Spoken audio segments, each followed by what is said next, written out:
Well, God, the Odyssey lander managed to land on the moon, and it was not a perfect landing, but it was a landing. So hooray! We have the first commercial private enterprise landing on the moon. Hi everybody, I'm Bill Whittle here with Steve Green and Scott Ott, and I am more pissed off about this than anything I have ever been through in my entire life. Steve, the landing was a success. It was not an unqualified success. That basically managed to get down to the lunar surface, and it apparently suffered a roll excursion on the way out, just in the final phase. So we know it's there, we know it's active, we just don't know what the bitch's actual status is. As we record this on Friday morning, we don't have any pictures yet, but I have no doubt that those pictures will be on their way down here any minute just to torment me some more.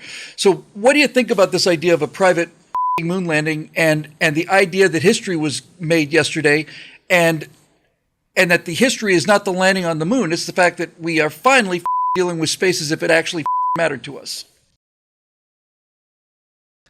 Number one, it's the polar landing thing, which is tough, and only one other country has done it before, and we weren't it. We weren't the first ones there. It was India. That was a huge step for them, and I think it was just last year or 2022 that they stuck that landing, and now we've done it too. And when I say we, that's really out of habit. NASA started as a national program, right? This was a national effort. It was a government effort to get into space, to get to the moon, to build the space station. These were all government national things.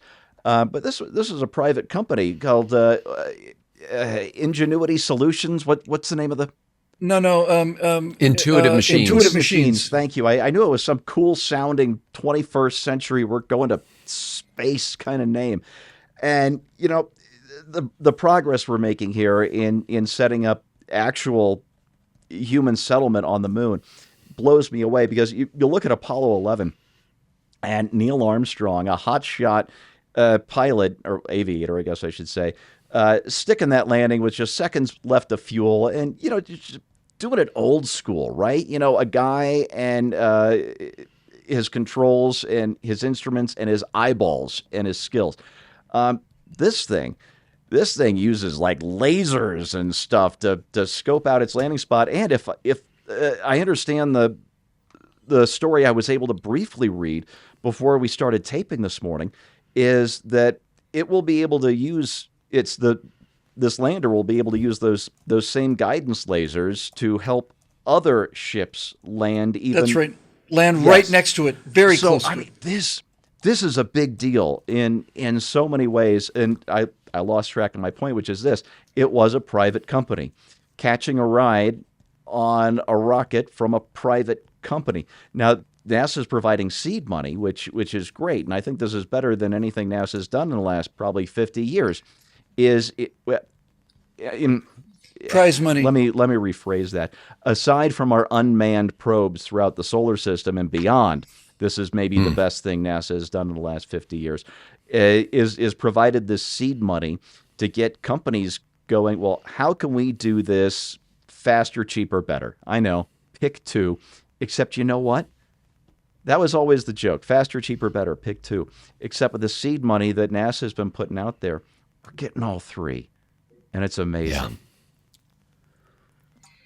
Scott, one of my favorite parts of this entire story is that the guy who runs Innovative Machines, Intuitive Machines, that's not a very intuitive name, you moron. Still you might cool, want to though. Look into that. I can never remember it. But what impressed me was when we did the live launch coverage, landing coverage yesterday, I heard the guys talking in the pregame show that when it came time to manufacture this, that requires a certain set of skills, doing carbon fiber layup and so on, and that they didn't have enough people to actually construct the vehicle. So what they did was they went to the Brain Trust. They didn't go to Harvard. They didn't go to MIT. They didn't go to Caltech. They went to their local community college and created a program that basically showed you, it was a class that showed you how to do things like lay up carbon fiber and all the other things you needed to do in order to manufacture this vehicle. They made a special course for this, and he said that anybody that graduated that course we hired on the spot. They went to their community college to get the manufacturing skills specifically needed for this lander. I thought that was one of the coolest things about this entire story, frankly. I don't know why. Isn't that cool? It's making me cry. I mean, It's beautiful. that's seriously. It is. That's amazing. I did not know that. Right before, the day before this lunar landing, I actually, in my YouTube feed or whatever, this video showed up of the Apollo 12 lunar landing. And right. I clicked on it, of course, and I watched and listened to this thing. And they had like captions on the screen so you could understand what the people were saying on the radio. And it was the most phenomenal thing because it was nonstop data chatter. Like they're constantly saying at what angle they are, at what speed they're descending, how much ground speed and how much descent speed. And they're all the time, they're rattling off these stats going back and forth from the command center, I think in Houston. And Pete, Conrad, and Alan Bean are talking over each other sometimes. But the coolest thing is the whole time they're chattering away at that data, and one of those guys at a certain point takes command and is steering the thing. The whole time, one of them is going, holy cow, look at that. We're going to hit it as we planned to. He's like, he's just bubbling over with joy. He's like a small child. And he keeps interrupting the data chatter by his expressions of exuberance that they are going to hit it right where they thought they were going to hit it. And I just thought all of that took a human hand on the tiller, so to speak, to be able to bring that down, even though all the advanced math and calculations and construction and all that had happened before. This Intuitive Machines effort, by the way, a Texas company, also based in Houston, this is even more phenomenal in a sense because they had to go the final mile without a human hand on the tiller. And so they had to build a machine that would calculate and compensate and adapt as it came in to what it was seeing on the ground. And there was only so much they could guarantee before they launched it. And they had to rely on this, essentially this thinking machine to evaluate information as it came in and make adjustments appropriately. And I was at work. And I shouldn't say this, but don't tell anybody. But I was at work and I had an earbud in, as I do now, and I was listening to the whole process as they brought this thing down and then thought they landed it and had to confirm that they landed it and stuff like that. And I'm marveling the whole time. I thought, holy cow, this thing was launched on a private rocket, the SpaceX Falcon 9. It was a private lander built by Intuitive Machines. It was largely private cargo that people paid to have them go on there. It's only going to be active, I think, for about a week, running the experiments that it took up there, because then it goes into lunar night and it won't be able to function anymore.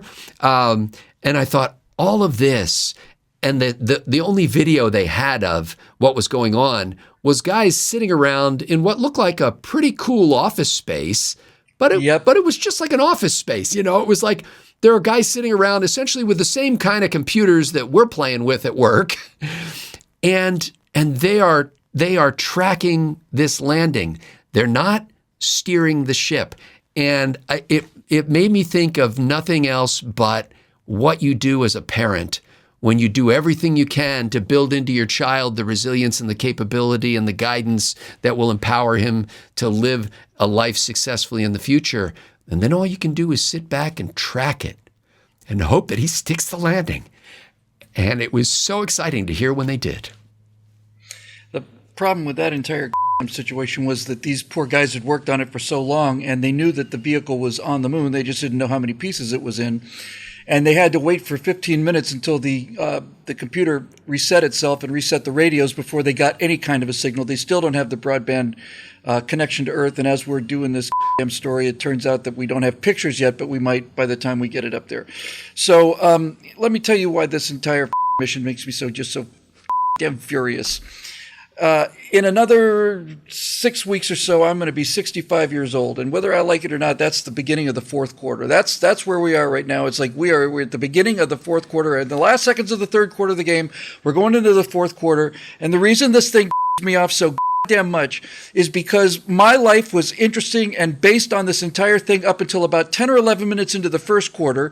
And then the last 5 minutes of the first quarter, the entire second quarter, and the entire third quarter of the game were wasted by NASA doing nothing but going around and around and around and around and around in the same circle that John Glenn went around in. Then there was a period when we didn't do anything. And now finally, with SpaceX and with these geniuses and innovative machines and all the rest of it, it's starting to get interesting again. This was what my entire life was for, and these bastards have robbed me of half of my life. Half of my life. If this had been happening when it was supposed to happen, which would have been maybe 81, 82 at the absolute end of it, we'd be where we're supposed to be now, and I'd be able to do this show from orbit. Lunar orbit. But no. NASA's job became keeping people out of space. And I will say this, it turned out that the mechanism that Scott was talking about, the landing mechanism, had failed on the mission prior to the descent. And the only reason they made descent was because NASA had an experiment package on LiDAR about using a laser to range the surface. So they landed using the backup system. Those fuckers are just going to kill me. I swear to God, I can't stand it. It's not fair. I want to go to NASA. I'm going to write NASA a strongly worded letter saying that they have wasted the middle part and the better part of my life, and I want those years back. And finally, let me just say this. When these guys who got together in Texas and built a lander on the moon using labor from the local community college, when they were waiting for their signal, they're standing around, and I thought these guys look nothing so much like a bunch of guys who are flying a very, very expensive RC airplane, and it's not responding. They're just the exact same kind of look on these guys. But things are starting to get interesting now, folks. Yeah. Now things are starting to get interesting. When space becomes commercial, that means that it is sustainable. If resources flow from the Earth out into the solar system, then it cannot last forever. But if it turns out that this is initial investment so that eventually the wealth of all of the resources of the solar system flood into Earth, then we're going to get the future that is everywhere in my entire studio, everything I've got up here, which is all of this future that we were supposed to have, and I'm not going to get to see it because a bunch of at NASA, which used to be my go-to organization, just couldn't move the ball. And I'll close by saying this. After these guys in Texas did this amazing thing, the director of the National Aeronautics and Space Administration came out and read a prepared statement where he talks about how they stuck the landing. They didn't stick the landing. He didn't do anything like he's reading from his teleprompter. We know who he's appointed by because they went to the same eye surgeon to have the facelift done. And I thought, is it possible, do you think, at any point where we could have somebody in charge of the space program who's younger than, deceased? Could we have that? Could we have somebody young in charge of this? And they kept talking about the Artemis program, the Artemis program. We flew an unmanned mission a year ago, and we'll fly another one, $4 billion each. We'll throw everything away. And we might be on the moon by 2030. It's entirely reasonable. Get out of the way. Get out of the way. Get out of the way. Let the guys in the garage do this. They know what they're doing, and they do it better and faster and cheaper than you guys do. And I am never going to get over how angry I was when I realized that everything that I wanted to see in my life is starting to happen now.